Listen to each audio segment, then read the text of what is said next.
కాగజ్నగర్ సిర్పూర్ ప్రధాన రహదారిపై వేంపల్లి వద్ద నిర్మిస్తున్న రైల్వే ఫ్లైఓవర్ ప్రజల పాలిట వరంగా మారాల్సి ఉండగా శాపంగా మారింది.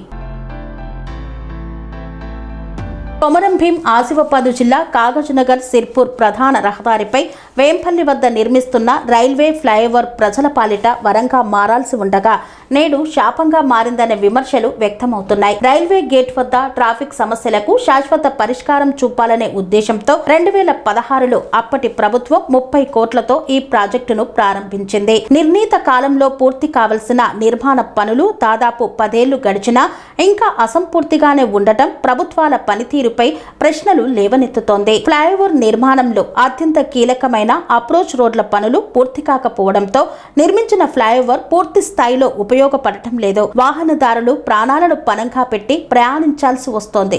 పనులు ఎప్పుడు పూర్తవుతాయో తెలియక ప్రజలు తీవ్ర ఆందోళన వ్యక్తం చేస్తున్నారు. ఫ్లైఓవర్ కు చేరుకునే ప్రధాన రహదారిపై పెద్ద పెద్ద గుంతలు ఏర్పడి వాహనదారులకు నరకం చూపిస్తున్నాయి. ఇటీవల కురుస్తున్న వర్షాలతో ఆ గుంతలన్నీ నీటితో నిండిపోవడంతో ఏది గుంతో ఏది రహదారో గుర్తించడం కష్టంగా మారింది. ప్రజలకందరికీ నమస్కారము.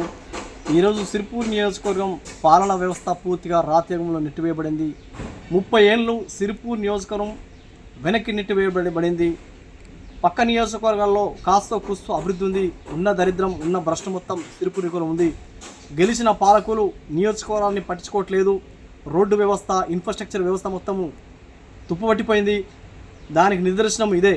సిర్పూర్ కాగజ్నగర్ నుండి సిర్పూర్ వచ్చే వైపు వెళ్ళే రోడ్డు ఏదైతే వేంపల్లి రైల్వే గేట్ ఉందో ఆ బ్రిడ్జ్ అనేది అసంపూర్తిగానే ఉన్నది.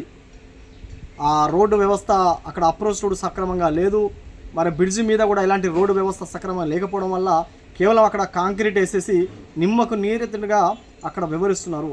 ఎమ్మెల్యే పాల్వాయి హరీష్ బాబు గారిని ఒకటి చెప్పదలుచుకున్నా, అది అసంపూర్తిగా ఉన్నప్పుడు మీరు రోడ్డు వేయలేనప్పుడు దానికి ఎందుకు మీరు పర్మిషన్ ఇచ్చినట్టు?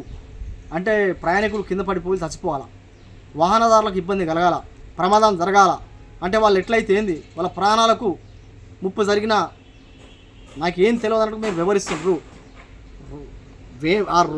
ఆ బ్రిడ్జ్ మీద నుండి మొత్తం ఆ కింది వరకు డాంబర్ రోడ్ వేస్తే ప్రయాణికులకు చాలా సౌకర్యవంతం అవుతుంది. కానీ మరి అది చేయకుండా కేవలం కంకర్రాలు పెట్టుకొని దాని మీద మీరు ఎట్లా పర్మిషన్ ఇచ్చిండ్రు? నీకు ఎవరు ఇచ్చిన హక్కు?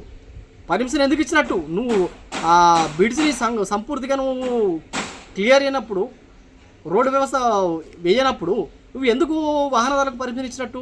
రేపు పొద్దున వాళ్ళు కింద పడి చచ్చిపోతే దానికి జిమ్మెదారి మీరా? కాబట్టి ఈ నిర్లక్ష్య ధోరణి అవసరం లేదు. 100 కోట్ల నిధులు అన్నారు. 100 రోజుల్లో 100 కోట్ల నిధులు ఇచ్చినావు. 100 కోట్ల నిధులు ఇచ్చినా నువ్వు పెద్ద మనిషివి. 100 ఫీట్లో కూడా నువ్వు ఆ కంకరలు తీసేసి రోడ్ వేసే పరిస్థితి నీకు లేదా? కాబట్టి నియోజక ప్రజలు చూస్తూ ఉన్నారు. కాబట్టి మీ వల్ల నియోజకవర్గానికి ఒరిగిందేం లేదు. ఎక్కడ సమస్యలు అక్కడ ఉన్నాయి. వెంటనే ఆ రోడ్డు వ్యవస్థను బాగు చేయండి. లేకపోతే ఖచ్చితంగా పెద్ద ఎత్తున మరలా నియోజకవర్గంలో యువ నాయకత్వం బలంగా వస్తుంది. రోడ్ల మీదకి వస్తే మాత్రం తర్వాత చాలా ఘోరమైన పరిస్థితి ఉంది.